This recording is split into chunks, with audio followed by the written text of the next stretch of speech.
Bonjour, bonjour à tous. Donc, nous voici de retour. Bonjour. Bonjour Sylvain. Après la vidéo du colonel Beau qui a eu un grand succès, on est vraiment très content. On est vraiment très content. Je vais commencer par une remarque un peu amusée. C'est qu'il y a eu beaucoup de commentaires sur le fait que Sylvain soit resté très calme. Sylvain est resté souriant et il a laissé parler le colonel Beau. Alors, il y a des gens qui s'en sont étonnés, des gens qui s'en sont plaints.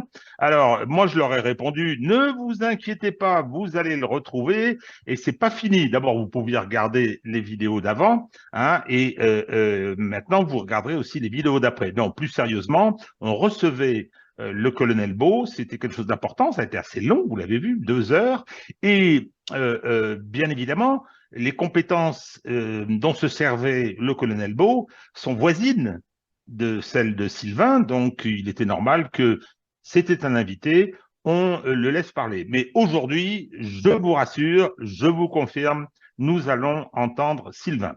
Avant de commencer, Il faut préciser que certaines personnes, tu te gardes bien de le dire, se demandent si je suis payé à écouter les autres. Je rappelle que tout ce qu'on fait, nous le faisons gracieusement. bénévolement, alors attention, attention, ben justement, tiens, c'est une bonne introduction, on va remendier un peu, on va tendre la sébille. La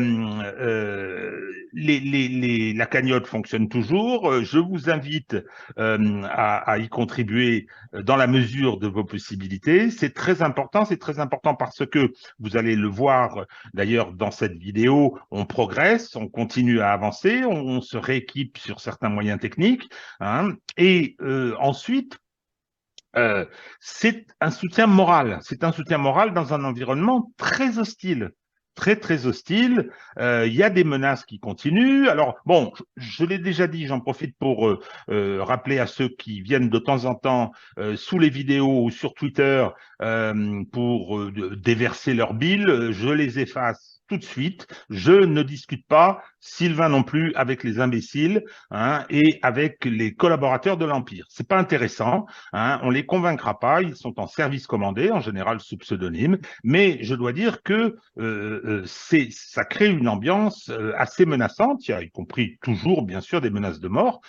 Sylvain m'en a communiqué une là, il y a quelques instants. Donc, votre appui est vraiment très, très précieux.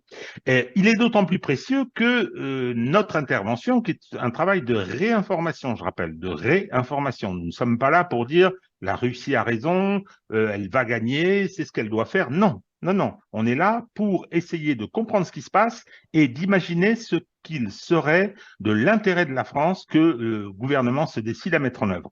Donc, la question de cette réinformation, c'est la question de la liberté d'expression. Vous avez sûrement tous entendu parler du fait que, non seulement RT a été interdit, ensuite, Rumble a été sanctionné parce qu'ils continuaient à diffuser RT France. Donc, ils ont décidé, moi, à mon avis, avec une certaine élégance, de dire, bon, bah, écoutez, puisque les Français sont des censeurs, puisque les Français ne respectent même pas leur propre déclaration des droits de l'homme, eh bien, nous ne seront plus édités en France.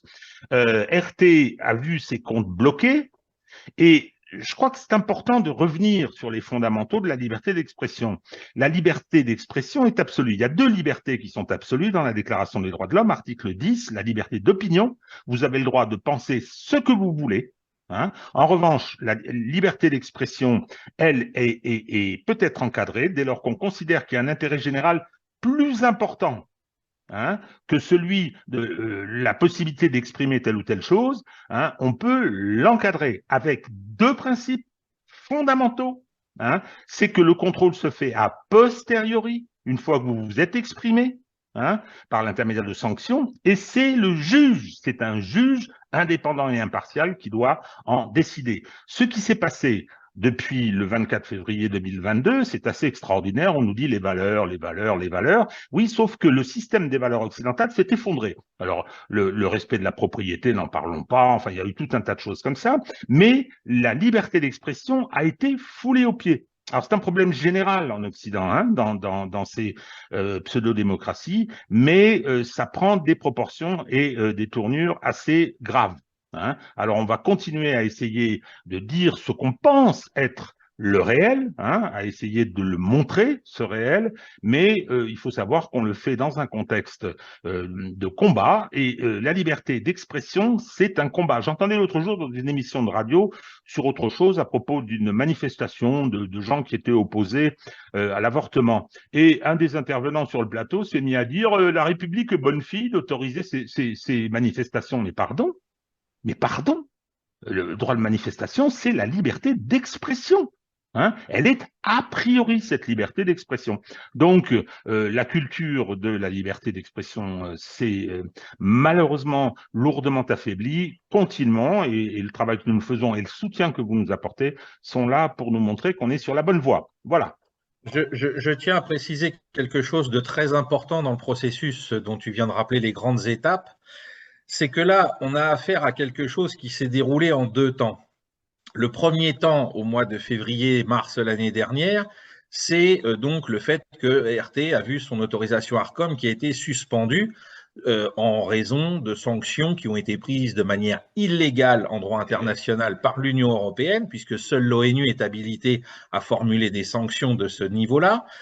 Mais là, la saisie des comptes d'RT par le Trésor public français, elle opère sous deux problèmes. Le problème administratif, c'est que le Trésor public français se fait le supplétif de l'Union européenne, hein, ce qui en dit long sur la souveraineté nationale aujourd'hui. Et puis, sous l'effet d'un autre phénomène qui, lui, est encore plus grave à mes yeux, qui est la dénonciation par d'autres gens qui sont censés être des journalistes de la ligne éditoriale qui était tenue par RT. Et ça, c'est absolument catastrophique. C'est-à-dire que normalement, entre journalistes, on a une solidarité. Hein, même si on n'a pas les mêmes opinions politiques, on est justement censé défendre la pluralité de l'opinion publique. Et là, on a assisté depuis le début du mois de janvier, et notamment avec la personne de M. Patrick Cohen sur France 5, donc sur une télévision de service public financée par nous tous. On a vu ce monsieur s'ériger en Torquemada, en Fouquier-Tinville, pour venir dire tout le mal qu'il pensait de ses collègues, qui sont tous des journalistes français et qui travaillent en France avec des cartes de presse délivrées par l'État dans des conditions réglementaires que tout le monde connaît. Et donc, on a aujourd'hui un double problème, celui juridique que tu as rappelé, mais aussi celui éthique d'une profession qui est à l'agonie par rapport à la situation qu'a provoquée la guerre en Ukraine. Il faut aussi rappeler le contexte dans lequel tout ça se déroule, qui est absolument catastrophique pour la presse française. Alors, je termine là-dessus en rappelant le principe. Cette décision concernant RT et d'autres, parce qu'il y en a d'autres, sont des décisions inconstitutionnelles. La Déclaration des droits de l'homme fait partie de la Constitution française. Donc, nos fonctionnaires, nos journalistes, nos dirigeants passent leur temps à violer, mais la partie la plus sacrée de cette Constitution, c'est-à-dire la Déclaration de 1789. Voilà. Alors, avant de revenir sur l'actualité et qui est effectivement importante, et de passer, comme promis, la parole à notre ami Sylvain Ferreira, je voudrais parler d'un monsieur qui commence à se faire appeler le colonel Goyafi sur les réseaux. Alors, ce sont deux choses qui se sont passées hier, hein, que je voudrais citer. La première, c'est donc le colonel Goyafi, par référence bien sûr au Gorafi, qui est venu dire à un interlocuteur russe que, en fait, l'Union soviétique avait perdu la Deuxième Guerre mondiale. Et savez-vous pourquoi? Savez-vous quel était l'argument imparable avancé par le colonel Goyafi? C'était qu'en fait, en 1989, les Russes avaient quitté Berlin. Ils avaient quitté Berlin avec un traité, ils sont partis en bon ordre, hein, c'était une décision diplomatique parfaitement normale. Hein. Ah non, non, non, non, pour monsieur Goyafi, c'est 50 ans d'occupation après l'écrasement de l'Allemagne nazie, après avoir été chercher la bête dans sa tanière, eh bien non, non, non, non. À partir du moment où, 50 ans plus tard, ils sont partis, ça veut dire qu'ils ont perdu. Bravo, colonel. Encore bravo. On imagine que les Américains aussi ont perdu la Deuxième Guerre mondiale, puisque en 1966, le général de Gaulle a quitté le commandement intégré de l'OTAN. Avec ce type de raisonnement, on voit à qui on a affaire sur les plateaux. Deuxième remarque à propos de quelque chose qui s'est produit hier, c'est ce qu'a dit Madame Baerbock, qui est une verte, hein, une amie de Sandrine Rousseau et de ces gens-là, qui est venue dire très tranquillement la chose suivante, je préfère le citer. Mais la chose la plus importante est que nous ne jouons pas le jeu du blâme, parce que nous menons une guerre contre la Russie et non les uns contre les autres. Nous menons une guerre contre la Russie. Désolé, en droit international, Madame Baerbock et son gouvernement et son pays viennent de déclarer la guerre à la Russie. La Russie n'est pas en guerre contre l'Allemagne. Si l'Allemagne voulait déclarer la guerre parce que la Russie a envahi l'Ukraine, elle pouvait le faire, elle vient de le faire. Et deuxième conséquence de l'état de belligérance désormais entre la Russie et l'Allemagne, deuxième conséquence, c'est que l'Allemagne est l'agresseur. Encore bravo. Je relève ça parce que ça montre où est-ce qu'on en est arrivé d'une espèce de folie, c'est-à-dire que les relations internationales en Occident relèvent désormais de la psychiatrie. Bon, voilà, j'ai terminé pour la distribution des médailles. Hein, je vais rebondir sur ce que tu viens de dire pour révéler à quel point on a basculé dans un monde qu'on ne pouvait pas imaginer. C'est que en amont des propos de Madame Baerbock, on a eu un grand débat démocratique, en tout cas dans ses formes au Bundestag, où on a vu quelque chose où on nous aurait dit ça il y a 2 ans, on se serait pincés tous les deux, on aurait dit vous vous foutez du monde. C'est qu'on a vu un député qui n'était pas né en 1945, un député de l'AfD, donc le parti réputé d'extrême droite en Allemagne, prendre son courage à 2 mains, venir à la tribune et expliquer à ses collègues et au peuple allemand que la dernière fois que des chars allemands avaient pénétré sur le territoire ukrainien, on savait que c'était daté, hein, de 1941-1945. Il a dit « Nos grands-pères s'y sont essayés avec l'aide des bandéristes », a-t-il précisé, et nous savons comment tout cela a terminé. Hein, n'oublions pas qu'il parle dans un lieu dont on a conservé une partie des ruines en l'état depuis 1945, pour rappeler au peuple allemand la faute qu'il avait commise en attaquant le monde et notamment l'Union soviétique. Je voulais rappeler aussi cet événement qui en dit long sur la façon dont tout est en train de se transformer sous nos yeux.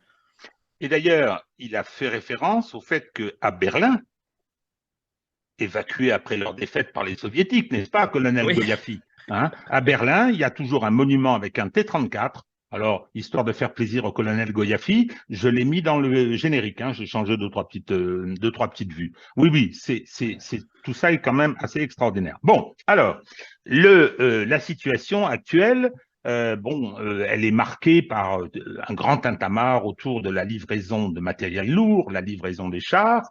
Je vais demander bien sûr à Sylvain de nous dire ce qu'il en est et de nous fournir les éléments nous permettant d'apprécier l'importance de l'événement et ses éventuelles conséquences, mais j'aimerais qu'il nous dise comment voit-il les objectifs occidentaux aujourd'hui, parce que j'ai trouvé une citation de Sun Tzu, hein, l'auteur chinois de l'art de la guerre, il y a 2500 ans, et qui dit l'absence de la tactique sans la stratégie, c'est le bruit précédant la défaite. Donc la question de la stratégie et par conséquent des objectifs, hein, est tout à fait fondamentale.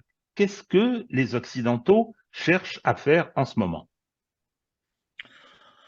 Je pense que Shakespeare aurait résumé ça en disant beaucoup de bruit pour rien, parce qu'on est face à une situation où on a vu depuis donc maintenant plus de 3 semaines s'agiter tout le monde autour de cette livraison de chars lourds.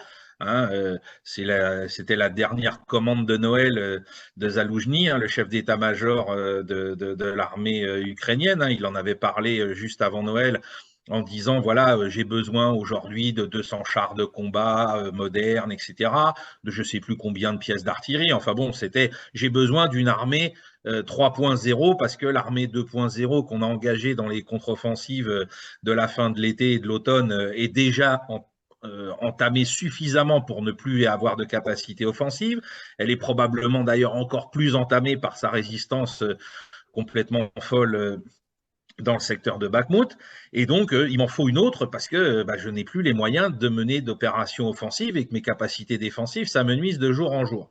Donc, on a eu toute une séquence qui d'ailleurs a permis de moins parler de Bakhmut, il ne faut pas l'oublier. C'est-à-dire qu'au moment où Bakhmut montait en puissance dans la réalité des combats, dans le côté complètement fou, hein, ça a été terrible cette bataille, on le découvrira plus tard, peut-être m'offrira-t-on la possibilité d'écrire un nouveau livre sur cette bataille-là, mais en tout cas, on a moins parlé de Soledar Bakhmut qu'on aurait dû le faire parce qu'à côté, il y avait toujours cette histoire de il faut avoir des léopards, etc. Et les Allemands qui jouaient au jeu des surenchères en disant bah oui, mais nous, on n'autorisera pas les nations qui ont des léopards à les réexporter sans avoir d'abord les Américains qui mettent la main eux-mêmes au paquet pour aller chercher des MA Abrams et les donner à l'armée ukrainienne. Donc tout ça a occupé beaucoup de monde.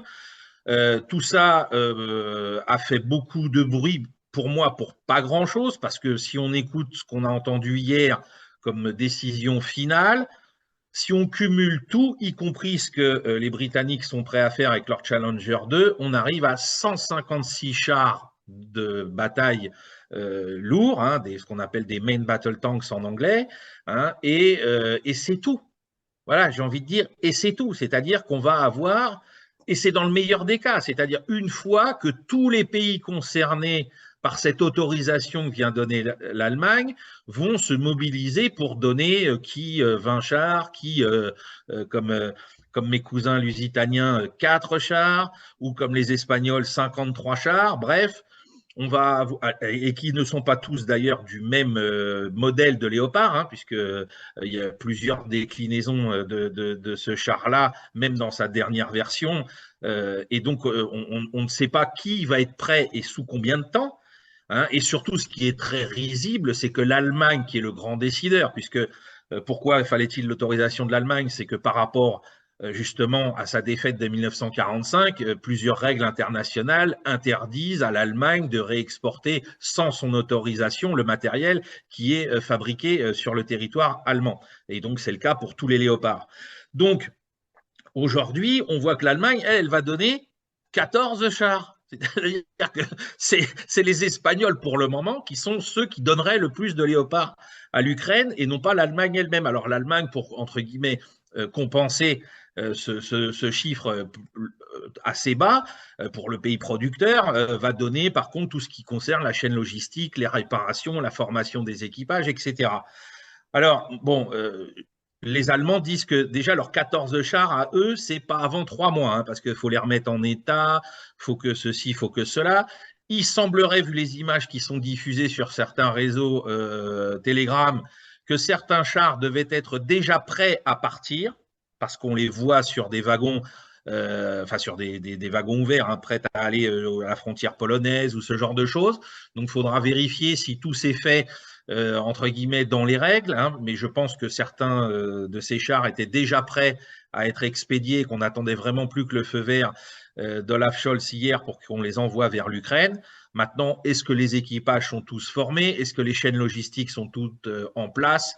Ça restera à démontrer. Mais en tout cas, à la fin, on peut se retrouver au mieux avec, si les Ukrainiens ne sont pas obligés de les engager au compte-gouttes par rapport à l'évolution de la situation sur le terrain, ils pourraient concentrer une masse de manœuvre de 156 chars, dont 14 Challenger 2, qui nécessiterait donc une chaîne de logistique et de maintenance à part, pour pouvoir tenir un front de 800 km. Donc, Alors, on se demande… Sylvain, je posais la question. Je souhaite que tu poursuives sur cet aspect des choses, hein, sur effectivement qu'est-ce que ça implique, cette interopérabilité, c'est-à-dire que c'est pas les mêmes chars, c'est-à-dire que c'est pas les mêmes Ah personnels, bah oui, il oui. y a pas de chargeur automatique, etc. Il y a la question de l'usure, on va tout un tas de choses que j'apprends moi au fur et à mesure, mais que tu connais parfaitement. Non, la question que je posais en amont, c'était est-ce que c'est vraiment une opération simulacre? C'est pour faire joli, hein, et que c'est présenté comme tel. Hein, je vois les journalistes français, ça va tout changer, etc. J'imagine ce que tu vas nous dire, mais il se passe des choses quand même en ce moment en Ukraine. Il se passe des choses. J'aimerais avoir ton avis là-dessus. Il y a Arestovitch, le conseiller, qui a été démissionné et qui depuis dit la vérité. Il y a eu une purge chez les corrompus qui sont fort nombreux. Il y a eu la disparition de tout la direction du ministère de l'Intérieur, euh, disparition dans des conditions qui sont quand même sujettes à débat. Hein, et à perplexité. Est-ce qu'il ne se passe pas quelque chose et est-ce que l'Occident n'est pas en train de faire une opération un peu de communication autour de la livraison de ces chars pour pouvoir dire on a fait ce qu'on a pu, hein, mais Bah, voilà, on est arrivé au bout. Est-ce que c'est oui. ça ou bien est-ce qu'il y a la vraie conviction que ça peut changer les choses? Ah non, mais alors s'il y a quelqu'un de sérieux, s'il y a un officier général spécialiste de l'arme blindée cavalerie qui peut nous dire les yeux dans les yeux qu'avec 156 chars, l'Ukraine va renverser le cours de la guerre, bon, c'est tout. On peut tout entendre hein, aujourd'hui. Hein, on vient de le dire par rapport à des déclarations historiques. On nage en plein délire. Euh, Moi, ça fait 1 mois et demi que sur ce canal, on a annoncé l'arrivée de 200 chars T-90M uniquement sur le front de la République de Donetsk. Les Russes nous ont pas vendu sur tout leur réseau que ça allait être le game changer absolu, hein, comme on dit aujourd'hui, que ça allait tout bousculer et qu'ils allaient faire une percée, je ne sais où, dans le secteur d'Adivka ou même à Bakhmut avec tous ces chars-là et que c'était fini du front ukrainien. Hein, et pourtant, les T-90M viennent de sortir des usines russes. Donc aujourd'hui, nous vendre que 40 unités de moins avec des chars qui ne sont pas tous du même niveau, qui n'ont pas tous les mêmes contingences d'interopérabilité, qui n'ont pas tous les mêmes contingences de logistique, etc., dont les équipages n'ont pas encore tous été probablement formés et à les faire mieux que ce que les Russes eux-mêmes n'osent pas nous vendre avec des chars en plus, parce que quand on dit qu'ils ont investi donc 200 T-90M dans la République populaire de Donetsk, on ne sait rien du reste de leur parc blindé. Hein. On sait qu'il y a des T-72 qui sont eux aussi en cours de mise à jour et on n'a pas vu forcément les nombres arriver sur les réseaux que nous consultons. Donc, si on veut garder raison, la seule chose à laquelle pourraient espérer croire les Ukrainiens, c'est que d'ici au mieux un trimestre, ils seraient en mesure de mener une contre-offensive du même type que celle qu'ils ont menée à Kherson à la fin août, début septembre l'année dernière. Au mieux. Mais sous 3 mois minimum. Donc d'ici 3 mois, mais qu'adviendra-t-il si l'armée russe déclenche une grande offensive, comme tout le monde semble s'y attendre? Ça risque de poser un problème parce que ça va contraindre à quoi? À utiliser ces chars comme autrefois les Allemands sur le front de l'Est ont utilisé les leurs, au compte-gouttes, pour colmater des brèches. Et donc, ils ne seront plus disponibles pour mener une grande opération d'envergure. Donc, pour moi, tout ce que les Occidentaux viennent de faire, c'est effectivement de la communication. C'est dire, regardez, nous avons fini par céder sur ce dossier-là, qui était un dossier majeur. On a agité ce dossier, donc je le rappelle, pour moins parler de ce qui se passait à Bakhmut et Soledar, hein, pour détourner un petit peu l'attention. Et puis, on profitait d'ailleurs de Bakhmut et Soledar pour nous dire, vous voyez, si on ne leur envoie pas les chars, ça risque de mal se terminer. Donc, pour moi, ça ne va pas déboucher sur grand-chose. Et je rappelle le précédent des HIMARS. Je rappelle le précédent des M777. D'ailleurs, aujourd'hui, je m'intéresserai plus dans les promesses qui viennent d'être faites à l'Ukraine sur la livraison de nouveaux types de munitions pour les HIMARS, avec des portées augmentées. qui permettrait peut-être aux Russes, enfin aux Ukrainiens de taper les Russes un peu plus loin dans la profondeur. Donc ça, c'est un peu plus inquiétant pour les Russes que les 156 chars, une fois qu'éventuellement ils seraient tous concentrés quelque part sur la ligne de front. Mais malgré tout, les nombres qui sont annoncés, le nombre de munitions qui sont annoncés, restent bien en deçà des besoins qu'aurait l'armée ukrainienne pour pouvoir mener une offensive de reconquête de ces territoires. Parce que n'oublions pas que en amont, on a un narratif qui nous dit que c'est ça l'objectif. C'est-à-dire qu'on ne nous dit pas il faut 156 chars pour arrêter les Russes, ce qui en soi, là, serait une excellente idée. Là, par contre, j'y serais tout à fait favorable. On me dirait que l'armée ukrainienne va créer une masse de manœuvre de 156 chars qui ne serait malheureusement disponible que dans 3 ou 4 mois, mais qu'avec elle, elle mènerait des contre-attaques utiles contre des Russes un peu trop aventurés, là, je dirais, ah, là, effectivement, ça commence à devenir intelligent et intéressant. Mais si on en est toujours soit à de la défensive à outrance, dans l'esprit Fechtungen des Allemands 44-45, ou si on va être obligé de faire du saupoudrage pour éviter cet effondrement du front, bon, bah, on ne va pas aller très loin et effectivement, à bon compte, encore une fois, les Occidentaux se seront joués des soldats ukrainiens, parce que bien évidemment, Zelensky, tout ça, ce n'est pas son problème, mais comme tu l'as rappelé, tout ça se fait alors qu'au même moment, et ça ne devait peut-être pas être prévu dans le script, on a Arestovitch, donc le premier conseiller du président Zelensky depuis des années, la voix de son maître. C'est lui qui portait la bonne parole dans les médias. Je rappelle que tous les jours, il avait une émission sur un canal sur lequel, sur Telegram et à la télé, sur lequel il expliquait la situation, il parlait des projets, etc. Et d'un seul coup, alors là, ça ne va pas faire plaisir à nos amis de BFM TV, ça ne va pas faire plaisir à tous les gens qui veulent nous noircir les choses quand ce n'est pas nécessaire. Quelle a été la faute d'Arestovitch? Il a reconnu que ce n'est pas le missile Kh-22 russe qui a frappé directement le bâtiment à Dniepropetrovsk, qui a donc entraîné la mort de presque 40 personnes, toutes des civils, dont des enfants, mais que c'est le missile S-300 vraisemblablement ukrainien, probablement défectueux, ou en tout cas qui n'a pas été tiré dans les meilleures conditions, qui a provoqué la chute du missile russe sur le bâtiment. Mais le missile russe ne visait pas le bâtiment.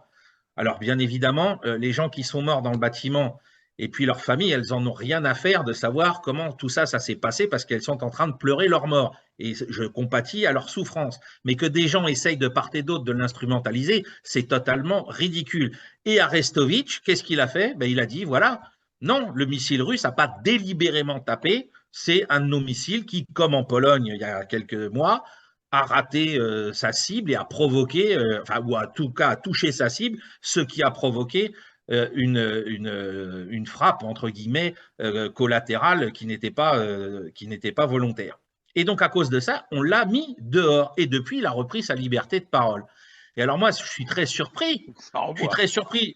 Je suis pas surpris de son basculement dans son propre narratif. Mais je suis surpris du fait que d'un seul coup, il soit devenu persona non grata dans nos médias. C'est-à-dire que tous nos médias, monsieur Arestovitch, tout ce qu'il disait, c'était du pain béni. Bon, sauf quand il disait en 2019, on va préparer la guerre contre l'Ukraine pour 2021 ou 2022. Contre la Russie. Contre la Russie, pardon. Ça, nos journalistes l'avaient mis sous le tapis en disant non, bon, ça, on ne va pas le garder. Mais tout ce qu'il dit depuis le 24 février, enfin, tout ce qu'il disait depuis le 24 février jusqu'à sa démission, c'était du pain béni. Et puis là, d'un seul coup, il a disparu. Nos médias ont décidé que, non, M. Arestovitch était persona non grata. Alors, ça pourrait être risible, mais par rapport à ce qu'on a dit au début de la conversation sur la liberté d'expression, sur la liberté de la presse, c'est pathétique d'en être arrivé là. Parce qu'aujourd'hui, il nous dit, bon, écoutez, mes amis, les gens qui vous ont dit qu'on avait une chance de gagner la guerre, ils se moquent de vous, parce que les chances qu'on gagne la guerre, elles sont infimes. Et il dit, je ne vous parle même pas de ceux qui vous disent qu'on va reconquérir la Crimée. Parce que là, c'est même plus risible, c'est des fous. Voilà ce qu'il nous dit. Il ne dit pas que ça, Sylvain. Il ne dit pas que ça, il dit une chose, moi, qui m'a beaucoup frappé. Oui. Et je pense que ça va te faire plaisir, parce que c'est ce qu'avait dit MacGregor au début, c'est ce qu'avait dit Marinus, que tu nous avais commenté. Il a dit, les 3 premiers jours étaient une guerre, enfin, ça n'a pas été violent et c'était destiné à négocier. Ah oui, oui, Hein. exact. Oui. Il a même utilisé le terme élégant. Hein. Il y a ceux qui s'opposaient vraiment qui ont été éliminés, mais les autres non, etc. Et donc, on n'a pas saisi cette occasion. C'est extraordinaire. C'est-à-dire Ah oui, oui, il valide un narratif purement russe pour nous dire ça. Alors, je reviens 2 secondes, oui. Sylvain, sur les chars, parce que c'est vrai que il y a dans l'imaginaire le char, c'est là la reine des batailles, etc. Mais moi, j'ai appris des petites choses là ces jours-ci concernant justement ces chars qui arrivent, donc de plusieurs modèles, mais ça va loin, hein, y compris les munitions, y compris les canons rayés, les canons lisses, etc., etc. Hein. J'ai appris le nombre, alors donc dans l'armée américaine, parce qu'il paraît qu'il y aurait peut-être des Abrams, mais pas tout de suite en tout cas. J'ai appris que dans l'armée américaine, une compagnie de chars, c'était 14 chars et qu'un Mhm, bataillon, c'était 3 compagnies. Ce mhm, qui veut dire que si on fait bien les calculs, hein, on va avoir entre 3 et 4 bataillons sur oui, un front de 800 à 900 kilomètres. oui. Mais c'est ça, c'est réel. Mais enfin, quand on y réfléchit, comment c'est possible? Ah bah c'est voilà. Alors moi, je suis d'accord que si on rassemble tout ça et qu'on n'y touche pas jusqu'à ce qu'ils soient tous rassemblés, on a à disposition une force de frappe, de contre-attaque qui est monumentale. Et je pense que malheureusement, il ne faut pas la voir comme une force offensive pour pouvoir reprendre la Crimée ou je ne sais quoi, hein, la grande offensive qu'on attend toujours dans le secteur de Zaporijjie pour couper le pont terrestre entre l'oblast de Donetsk et celui de Zaporijjia et la Crimée. Si on envoie 156 chars, même là, les Russes, avec les moyens anti-chars dont ils disposent, comme dit, enfin comme le dit, comment qui s'appelle Piotr Tolstoï, le vice-président de la Douma, on va les brûler. Hein. C'est-à-dire que les Russes sont des experts dans les armements anti-chars et dans les tactiques anti-chars. Hein. Ils ont une expertise qui remonte, je crois, de mémoire, ah oui, un certain mois de juillet 1943, dans la région de Belgorod, Koursk, vers un petit village qui s'appelle Prokhorovka, hein, où ils ont tendu un piège anti-char monumental à la Wehrmacht, piège anti-char qui reproduiront d'ailleurs en Hongrie en 1945. Donc, engager tous ces chars-là dans autre chose que des contre-attaques de vive force, dès que les Russes reperceraient éventuellement le front, là, je dis pas de problème.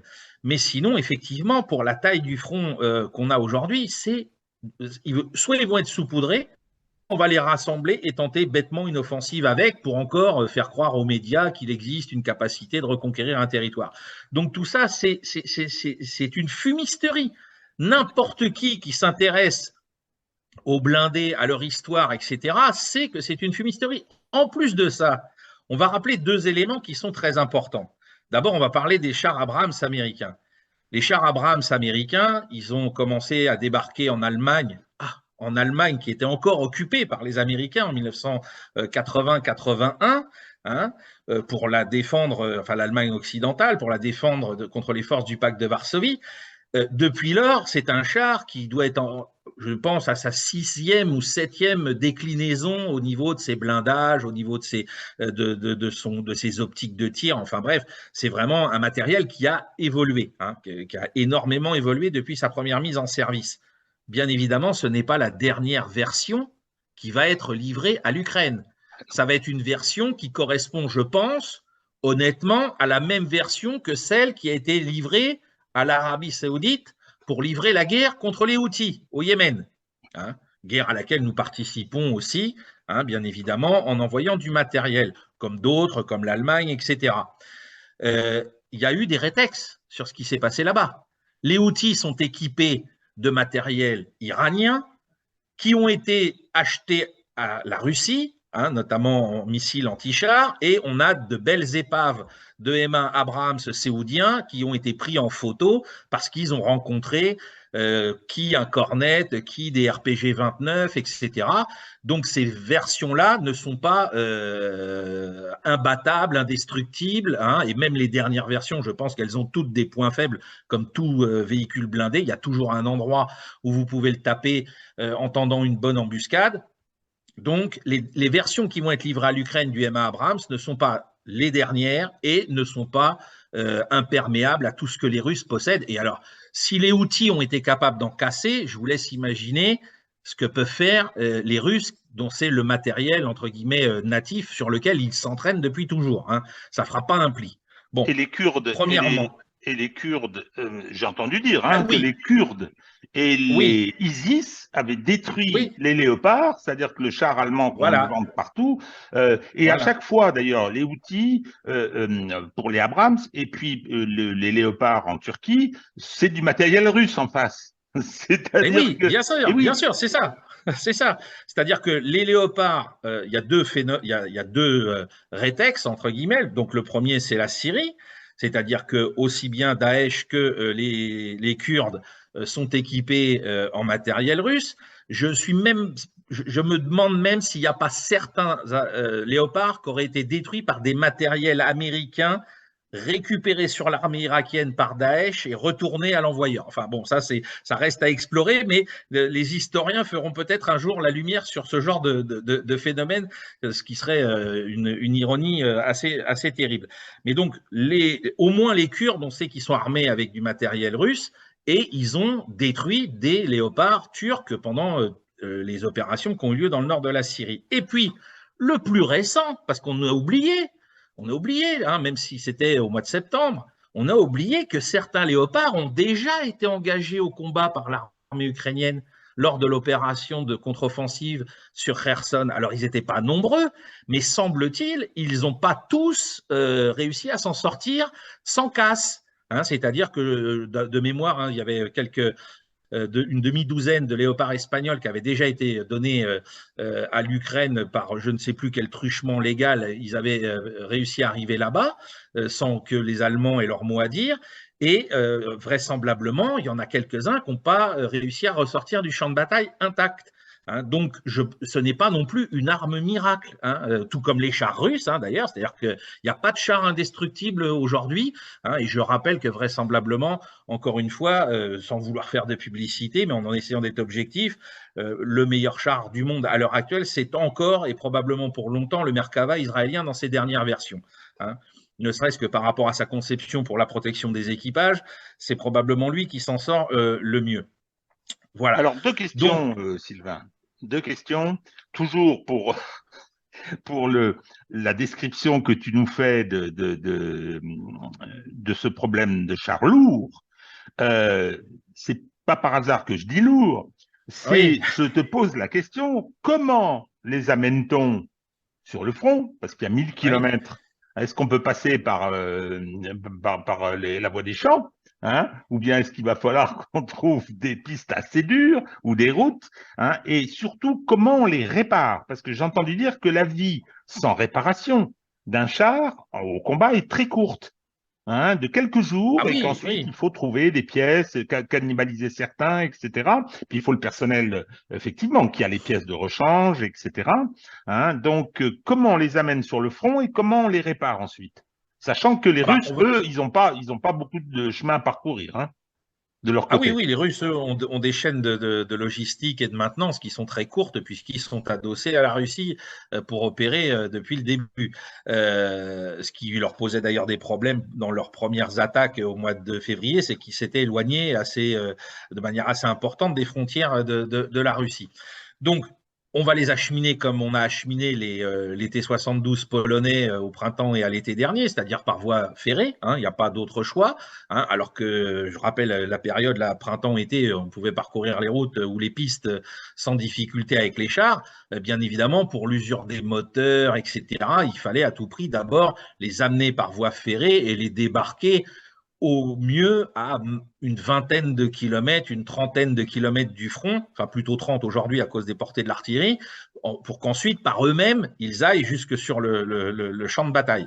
Hein, parce que je pense que l'armée ukrainienne ne doit pas disposer de beaucoup de porte-chars pour pouvoir les économiser encore sur le trajet depuis les têtes de voies ferroviaires jusqu'au champ de bataille. Et une fois qu'on est sur le champ de bataille, bah, effectivement, Vu les météos qu'on rencontre en Ukraine, qui sont documentés depuis 1943-44, hein, à savoir qu'en été, il y a beaucoup de poussière, et puis qu'à l'hiver, il y a beaucoup de boue, enfin, à l'automne, il y a beaucoup de boue, et puis qu'à l'hiver, il y a du gel, ça nécessite un entretien qui est encore plus important que si on était en permanence sur des routes goudronnées en Europe occidentale. Et les matériels occidentaux ont cette particularité de ne pas être rustiques. Je rappelle qu'un char Léopard, c'est un ordinateur monté sur chenille avec un canon. C'est comme ça qu'il faut voir le concept.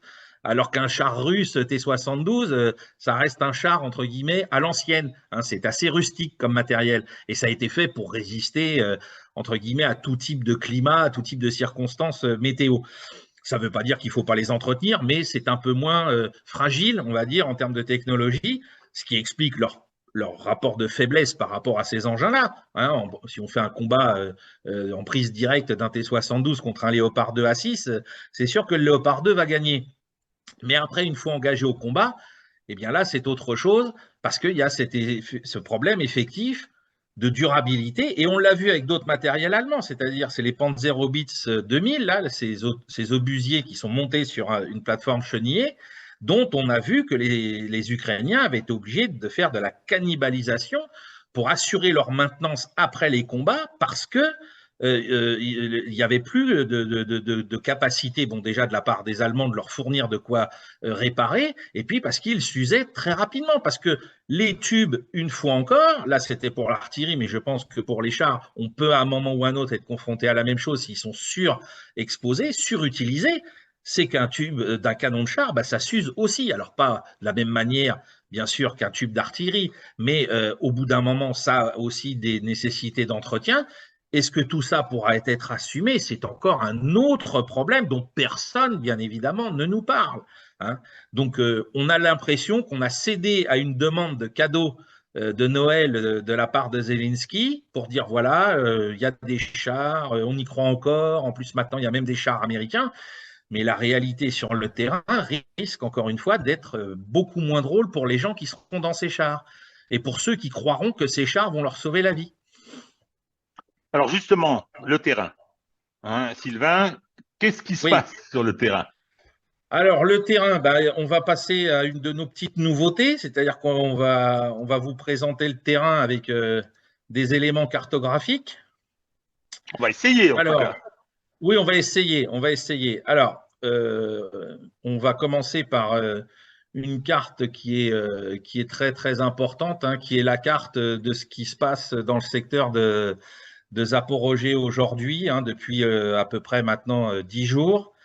Donc ici, vous avez la ville de Zaporozhye, vous avez le Dniepr qui est ici, et vous avez donc la ligne de front actuelle. Alors, je précise que cette carte, c'est la carte qu'on peut qualifier d'occidentale, puisque c'est un média open source occidental qui la met à jour.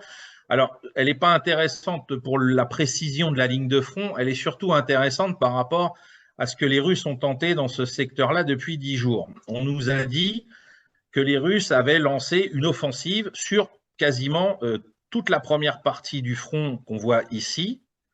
Et la semaine dernière, ils ont réussi à progresser en moyenne d'environ 5 à 7 km sur cette ligne de front. Alors, la particularité, comme je le disais, c'est qu'on n'a que les unités ukrainiennes qui sont affichées avec quasiment certitude, et que, en ce qui concerne les unités russes, ici, si on regarde l'icône, on nous montre que c'est un régiment russe, bien évidemment. Le secteur dans la région de Zaporizhzhia est tenu par la 58e armée combinée russe. Il y a bien sûr plus qu'un seul régiment qui est présent. On doit avoir l'équivalent de 5, au minimum 5, peut-être 6 brigades russes qui se trouvent sur ce front-là. Et ce qu'on constate, c'est qu'en face, les Ukrainiens n'ont que 4 brigades qui sont déployées, que les Russes, après avoir fait cette progression, nous ont dit qu'ils avaient été arrêtés par les Ukrainiens et qu'ils ont essayé, je pense pour moi que c'est un essai, de justifier cet arrêt en nous disant que, en fait, l'objectif de leur attaque était de déstabiliser une offensive ukrainienne. Alors, pour la taille que fait ce front, sur presque 100 km, j'ai du mal à imaginer que les Ukrainiens, avec 4 brigades, peut-être 5 si on inclut celle qui est là, ait décidé de lancer une offensive générale en direction de Berdiansk et de Melitopol pour couper les territoires tenus par les Russes en deux. Hein. Je n'y crois absolument pas. Et je suis renforcé depuis ce matin dans cette idée parce que, semble-t-il, les Russes ont rouvert l'offensive dans ce secteur. Hein, c'est-à-dire qu'aujourd'hui, on apprend ce matin notamment que sur la ville d'Orikiv, ici, ils ont relancé des bombardements préliminaires en vue d'un assaut contre la ville, ainsi que ici, le long de la route qui passe juste à proximité du Dniepr. Donc, à suivre, parce que je pense que les Russes ont dû mener une reconnaissance en force dans le secteur, ont bousculé les Ukrainiens, ou les Ukrainiens se sont retirés des villes et des villages qui tenaient, enfin plutôt des villages qui tenaient dans le secteur, et que maintenant les Russes ont compris comment étaient organisées les défenses ukrainiennes et qui sont en train de repartir à l'assaut. Donc voilà pourquoi je voulais vous montrer cette carte-là, parce que sur Veille stratégique, on a beaucoup parlé de ce secteur, et d'autres gens ont dit, voilà, c'est peut-être le secteur que les Russes ont choisi pour mener leur grande offensive.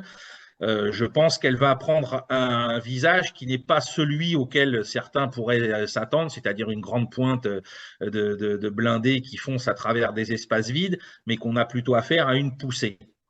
Alors, pour expliquer la poussée, on va passer sur une autre carte, hein, qui est la carte de situation générale, elle aussi, qui est une carte donc d'origine occidentale. Tous les points que vous voyez là, hein, vous pouvez accéder à ça sur Internet sans difficulté, c'est gratuit. Et chaque point, quand vous cliquez dessus, vous avez les informations qui sont remontées du terrain, où on vous dit qu'il y a eu un bombardement, qu'il y a eu une attaque, etc. Donc aujourd'hui, la situation sur le front, c'est que donc depuis ce matin, les Russes sont à nouveau dans le secteur de Zaporizhia ici à l'attaque. Hein, on le voit avec les bombes qui sont dans le secteur d'Orikiv ici. Et depuis hier, ils sont aussi, alors on va un peu zoomer, on va voir si ça fonctionne, si la technique est bonne. Voilà. Ici, les Russes sont repassés à l'attaque sur le secteur d'Ougledar. Hein, ils avaient pris la ville de Pavlivka ici au mois de novembre. Ils avaient cessé toute action offensive depuis dans ce secteur. Et là, depuis hier, ils ont rouvert ce front. Et la ville d'Ougledar est un noyau clé, hein, qui permet de prendre le contrôle de la route TO5 qu'on a vue ici. Et cette route, une fois sous le contrôle de l'armée russe, pourrait permettre d'encercler toutes les forces ukrainiennes qui se trouvent dans cette zone. En même temps, et c'est pour ça vraisemblablement qu'ils ont rouvert l'attaque ici, les Russes sont à la manœuvre de nouveau dans Marinka. Hein, on a beaucoup parlé de cette ville avant Noël. On pensait que les Russes avaient fini de la nettoyer. En fait, ils s'étaient arrêtés toujours, hein, donc le long de cet axe routier nord-sud. Et depuis hier, ils sont à nouveau à l'attaque. Et certains observateurs pensent que ben voilà, vous avez une pince ici qui peut se dessiner et une autre pince depuis Ougledar pour encercler toutes les troupes ukrainiennes ou les contraindre en tout cas à quitter le secteur. Ensuite, on arrive sur la zone d'Avdivka, hein, qui est donc le plus gros point fort en termes de fortification de l'armée ukrainienne depuis 2014-2015, hein, puisqu'ici, on est juste à côté de Donetsk. Hein, il y a eu des combats terribles pour l'aéroport de Donetsk depuis le début de la guerre en 2014. Et donc, c'est pareil, on voit un grignotage qui continue de s'opérer ici au nord de Pesky. Et on pense que les Russes, en attaquant de nouveau cette ville qui est absolument phénoménale dans son nom, hein, New York, sont aussi en train d'essayer de développer une pince au nord. Alors ça reste à voir parce que là, ça fait deux jours qu'on n'a pas de nouvelles informations, sinon des bombardements, à voir si ça se dessinera ainsi ou pas. Et puis ensuite, bah, quand on remonte, là, on arrive au secteur clé qui nous a occupés depuis le mois de décembre, qui est Bakhmout. Donc, on a cette hernie qui s'est dessinée au sud de Bakhmout, au sud-ouest. Alors, je précise que cette hernie, sur cette carte occidentale, est plus favorable aux Russes que ne le sont les cartes russes aujourd'hui. C'est assez particulier. C'est-à-dire que les Occidentaux, les observateurs occidentaux considèrent que les Russes contrôlent ou peuvent contrôler les secteurs qui sont ici, alors que si on écoute les Russes, leur secteur s'arrêterait sur la ligne qui est là. Pourquoi? Parce que vraisemblablement, ces secteurs-là sont difficiles à défendre et que les groupes de reconnaissance russes arrivent à y pénétrer. Alors vraisemblablement, c'est Wagner qui est à l'œuvre dans le secteur. En tout cas, il y a un grand danger maintenant qui pèse sur Chassov-Yar, hein, dont on commence à parler, et sur cette fameuse route H32 qui est un des principaux axes de communication et de ravitaillement de la garnison de Bakhmout. Parce que là, il n'y a plus que quelques centaines de mètres à faire pour les Russes pour pouvoir contrôler par les feux l'accès à cette route. La seule chose qui permet aux Ukrainiens de bien se défendre encore aujourd'hui, c'est que le terrain ici est élevé, hein, plus élevé que le secteur de Klishivka qui est contrôlé aujourd'hui par les Russes, et que pour le moment, je pense que Wagner va mettre un petit temps avant de se lancer sur un assaut direct de Chassov-Yar. Quand on remonte ici, bah, vous avez Soledar qui est tombé donc, depuis maintenant plus de 15 jours. Et vous avez une bataille qui est en train de se jouer autour de Krasnaora où les Ukrainiens se sont enfermés, mais où on voit que Wagner tente encore, par un encerclement au nord cette fois-ci, de prendre la ville dans une nasse et de contraindre la garnison soit à abandonner les lieux, soit à la capture ou à la destruction. Et ici, on voit que Wagner ne se limite pas à une attaque vers l'ouest, mais remonte vers le nord. Alors là, on va encore rigoler, hein, au niveau des noms, puisque un des objectifs que vise Wagner, c'est ce petit village qui s'appelle Sacco e Fancetti, hein, en mémoire des deux anarchistes italiens qui avaient été exécutés dans les années 20, si ma mémoire est bonne. Absolument. Voilà, donc Wagner continue d'attaquer ici le long de la voie ferrée parce que l'objectif, c'est de remonter plein nord, puisque plein nord, vous avez la ville de Seversk, hein, dont on n'arrête pas de vous parler. Hein, il y a trois nœuds importants de la défense du Donbass dans ce secteur, c'est Seversk, Soledar et Bakhmout. Bakhmout est au bord de l'encerclement, Soledar est tombé, et donc bien évidemment, on voit que Wagner tente de remonter vers le nord pour aussi contraindre Seversk à la reddition ou à l'évacuation par les forces ukrainiennes, et ce d'autant qu'on voit ici que les Ukrainiens sont attaqués directement par l'armée russe depuis le secteur de Lysychansk. Hein. On voit que les Russes, là encore, si on regarde cette icône, hein, l'armée ukrainienne a repoussé des attaques russes dans ce secteur-là encore aujourd'hui. Et le dernier secteur où se trouvent pour le moment les seules actions offensives ukrainiennes de manière presque permanente depuis l'arrêt de la grande offensive de Izium-Kharkov, c'est le secteur de Kupiansk-Kremena. Hein. Kupiansk, c'est ici, Kremena, c'est ici.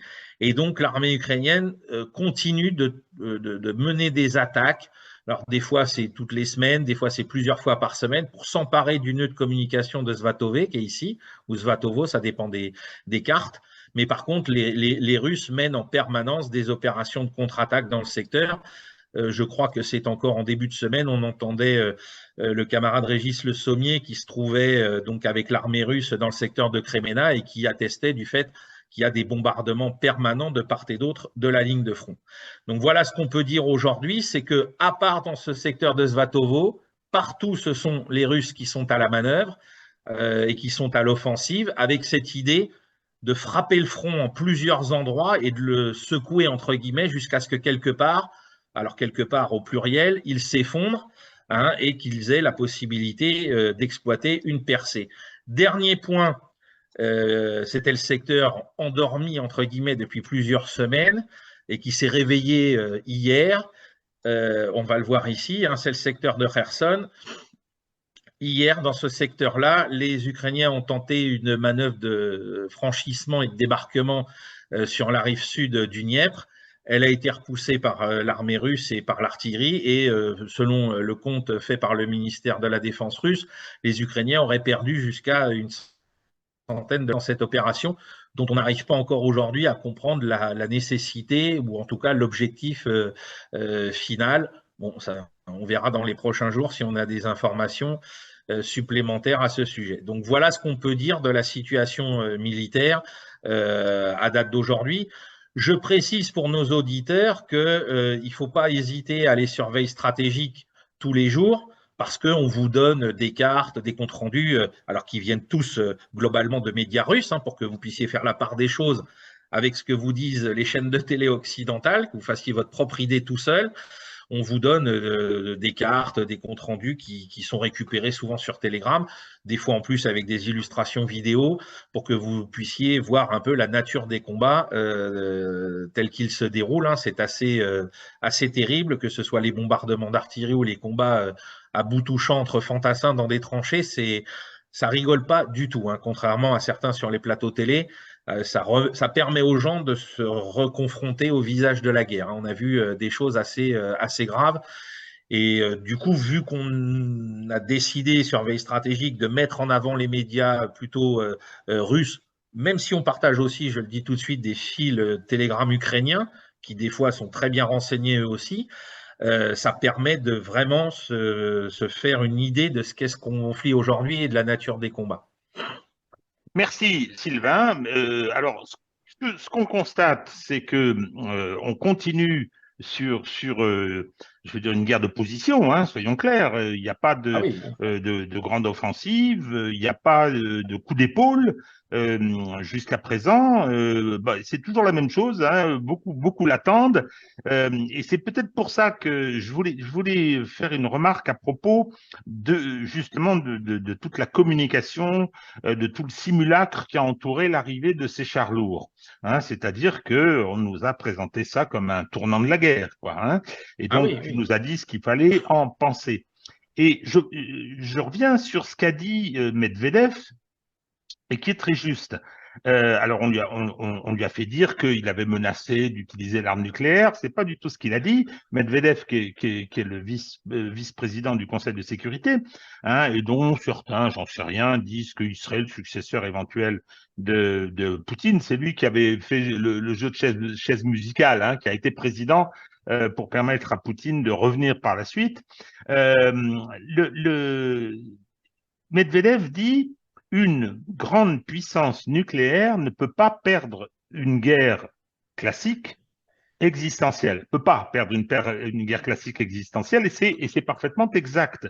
Je crois qu'il faut intégrer cette dimension de la dissuasion, hein, et du poids de l'arme nucléaire, c'est-à-dire que oui, la Russie, puisque c'est elle, mais les États-Unis c'est pareil, ne peuvent pas perdre une guerre classique qui serait pour eux existentielle, parce que il y a à ce moment-là l'arme nucléaire qui l'empêche. Donc, l'arme nucléaire définit un cadre dans lequel la guerre peut se développer, la guerre non nucléaire peut se développer. Alors, beaucoup s'inquiètent des bruits qu'on entend, des bruits de bottes, hein, je pense aux déclarations de Baerbock liées à l'arrivée de ces chars lourds. Personnellement, je ne sais pas ce que tu en penses, Sylvain, moi, je ne suis pas très inquiet. Je ne suis pas très inquiet parce que je pense qu'aux États-Unis, il n'y a pas que des fous au Pentagone, même s'il y a un certain nombre d'imbéciles à la Maison-Blanche, ou en tout cas de séniles. Hein. Mais je pense que pour l'instant, le risque, c'est une troisième guerre mondiale, il faut être clair, hein, mais le risque d'une aggravation et d'une apocalypse nucléaire n'existe pas. Ça, c'est mon sentiment. Je n'ai pas cette inquiétude. J'ai peut-être tort. Hein. Non, mais simplement, il faut rappeler, parce que c'est quelque chose dont on n'a pas discuté depuis un petit moment, même si le colonel Beau en parlait un petit peu l'autre jour. Les États-Unis ont créé les conditions qui permettaient à cette guerre d'advenir pour leurs intérêts. Il faut jamais l'oublier. Hein, c'est ce que la Rand Corporation écrivait en 2019, c'est ce que les créateurs de l'Institute for the Study of War, c'est-à-dire la famille Kagan, eux écrivaient encore avant, quand ils ont soutenu le coup d'État du Maïdan, hein, il fallait tendre les moyens de la Russie d'une manière ou d'une autre. Et donc l'Ukraine est venue, c'est devenu l'outil permettant de tendre les moyens de la Russie. Mais tendre les moyens de la Russie, par rapport à quoi? Par rapport à une situation objective qui est que la puissance russe, depuis le 19e siècle, ne peut exister que couplée avec celle de l'Europe de l'Ouest, et notamment avec le moteur économique que représente l'Allemagne.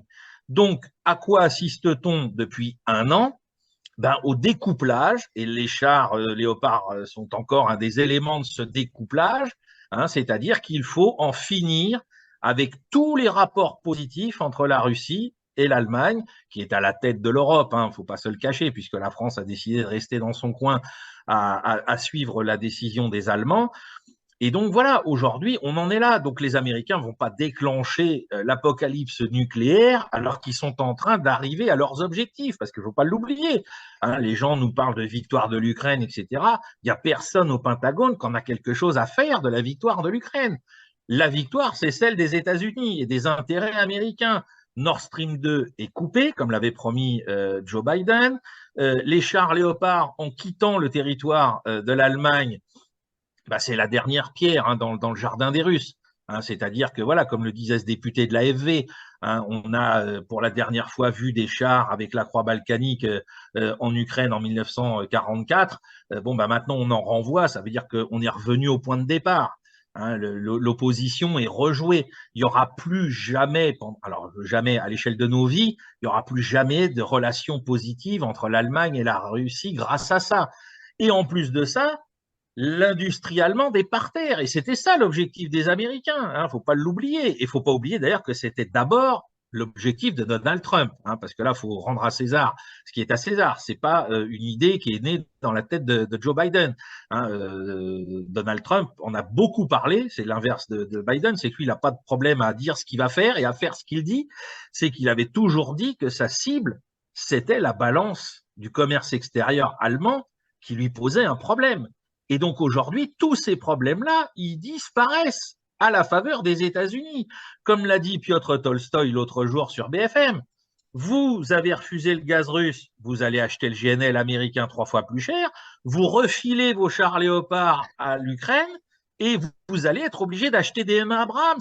Alors les Polonais avaient commencé avant que la guerre démarre l'année dernière, et on va voir que peu à peu, alors je vous le dis tout de suite, pour ceux on n'en avait jamais parlé, le char franco-allemand ne verra jamais le jour.